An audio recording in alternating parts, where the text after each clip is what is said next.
Memory কিনে প্রতারিত হইলাম, দেখেন ভিডিওতে কি বলে লোক। কোনটাতে?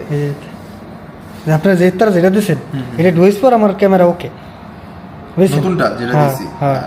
আর আপনার এই মেমোরি ঢুকাইলে আমার ওই যে ওয়ার্নিং দিয়ে এখন কোন আমার মেমোরিতে সমস্যা নাকি আপনার আমার ক্যামেরায় সমস্যা নাকি আপনার মেমোরিতে সমস্যা?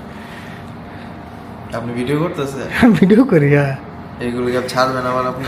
না আমার সারমুখী লিখে কোন আপনি আপনি তো এটা আমার তো পারমিশন নিয়ে নেবেন না, আপনি ভিডিও আচ্ছা এটা ছাড়বো না, আমি দেখতেছি কোন। আপনারা ভাই আমি বলি একটা কথা, আমরাও তো এই লাইনে আছি, আমরা তো জানি আচ্ছা কোন আমার এই মেমোরিতে 100% সমস্যা, কিন্তু আমি সার্ভিসটা পাইলাম না। এটা তো আপনি যে কাজটা করতেছেন আপনার তো আমার থেকে পারমিশন নিয়ে নেবেন। আমি এই ভিডিও ছাড়বো না, আপনি নিশ্চিন্তে থাকেন। ছাড়া না ছাড়া এটা বড় বিষয় না। যেমন এই যে আপনি ভিডিও করতেছেন, আমি আপনাকে বলছি আপনার এই যে ফোনে যে মেমোরি সাপোর্ট করছে, হ্যাঁ। কারণ এইটার সম্বন্ধে আমার আইডিয়া নাই, আমি এটার কথা বলতে পারতেছি না, আমি ওই কথা